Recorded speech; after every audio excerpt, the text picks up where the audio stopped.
নমস্কার বন্ধুরা, Annapurna kitchen cook and daily লাইফে আপনাদের সবাইকে জানাই স্বাগতম। তো বন্ধুরা, আজ আমি আবারও চলে এসেছি আপনাদের সাথে শেয়ার করতে চিংড়ি মাছের রেসিপি। এই টাটকা টাটকা চিংড়ি মাছগুলো আমাদের ঘের থেকে ধরে নিয়ে আসা হয়েছে। দেখুন কত টাটকা এই চিংড়ি মাছগুলো। তো বরাবরের মতো চলে আসলাম আবারও চিংড়ি মাছগুলো কেটে নিতে আপনাদের দেখানোর জন্য। তো চিংড়িগুলো কেটে নেব।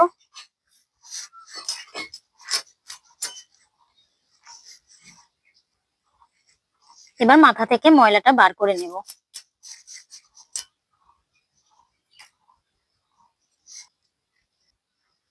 এটা কিন্তু ময়লা, এই ময়লাটা টান দিয়ে বের করে নেব। এরপর লেজ থেকে কেটে সেই নাড়িটা বের করে নেব।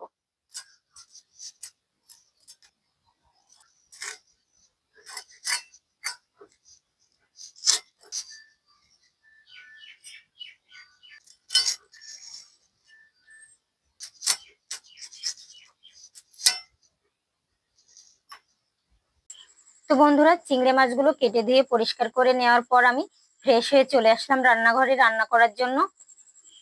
তো বন্ধুরা, এই চিংড়ি মাছগুলো দিয়ে কিন্তু আমি আজ মালাইকারি তৈরি করব। তো দেখুন আমি আজ কিভাবে মালাইকারি তৈরি করি। সবাই কিন্তু সবসময় চিংড়ি মাছগুলো ভাজি করে নিয়ে তারপর রান্না করে, কিন্তু আজ আমি চিংড়ি মাছগুলো ভাজি করে নেব না। গরম জল বসিয়ে দিয়েছি চিংড়ি মাছগুলো সেদ্ধ করার জন্য। তো দেখুন গলদা চিংড়িগুলো এখন আমি জলের ভেতর দিয়ে দিচ্ছি। দেওয়ার পর লাল হয়ে আসছে।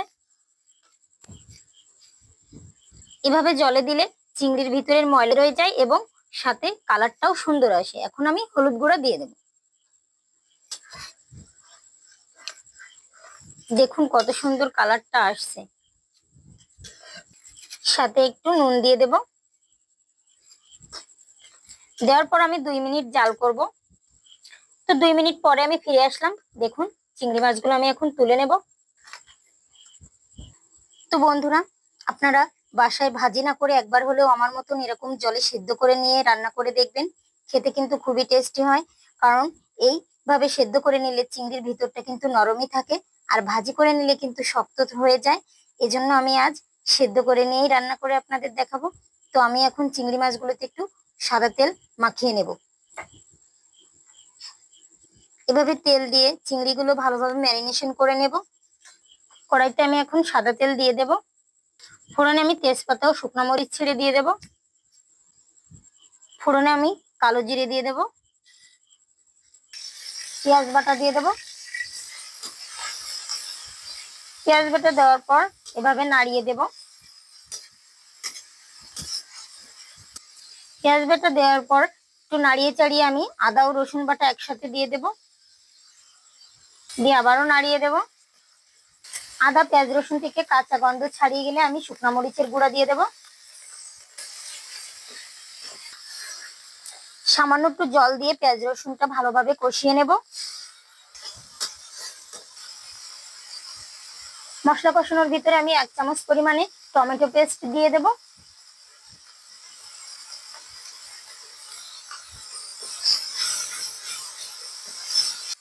মশলা কষানোর ভিতরে পরিমাণ মতো হলুদ গুঁড়া দিয়ে দেবো ও স্বাদ মতো নুন দিয়ে দেব। দিয়ে নাড়িয়ে দেব। মশলা কষানোর ভিতরে আমি ফেটিয়ে রাখা টক দই দিয়ে দেব। উনুনের আঁচটা আমি কিন্তু লো করে রাখবো, তা না হলে টক দইটা কেটে যাওয়ার ভয় থাকে। যেহেতু আমি টক দই দিয়েছি এবং টমেটো দিয়েছি, সেজন্য আমি একটু চিনি দিয়ে দেব, যাতে স্বাদের সমতা বজায় থাকে।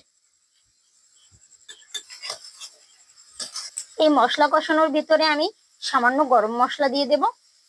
তো গরম মশলা আমি গুঁড়ো করে নিয়েছি দেখুন আগে থেকে। তো বন্ধুরা, মশলা কষানোর ভিতরে আমি নারকেলের দুধ দিয়ে দেব। নারকেলের দুধটা আমি আগে থেকেই করে রেখেছিলাম। নারকেলের দুধ আমি অল্প করে দিলাম, কারণ আমি চিংড়ি মাছগুলো দিয়ে এই মশলার সাথে ভালোভাবে কষিয়ে নেব। তো চিংড়িগুলো এখন দিয়ে দেব।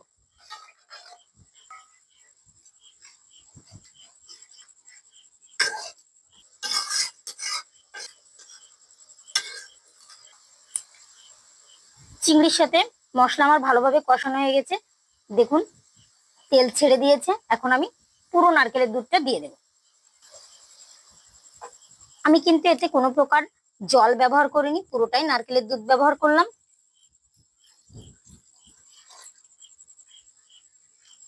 দেখুন ঝোলটা ফুটে আসছে, আমি এখন ধনিয়া গুঁড়ো দিয়ে দেব।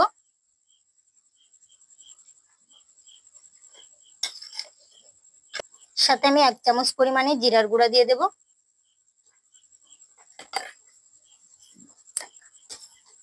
দিয়ে আমি মশলা ভালোভাবে নাড়িয়ে দেব, ওর সাথে মিশে যায়।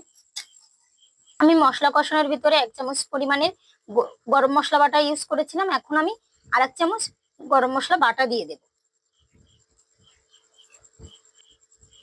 দিয়ে মশলাটা ঝোলের সাথে মিশিয়ে দেব।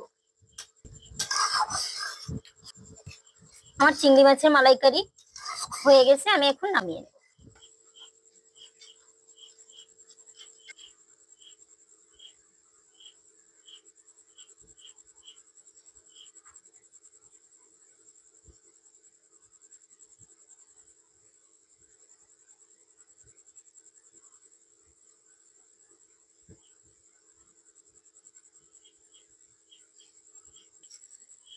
তো বন্ধুরা, চিংড়ি মাছের মালাইকারি আপনাদের কেমন লেগেছে?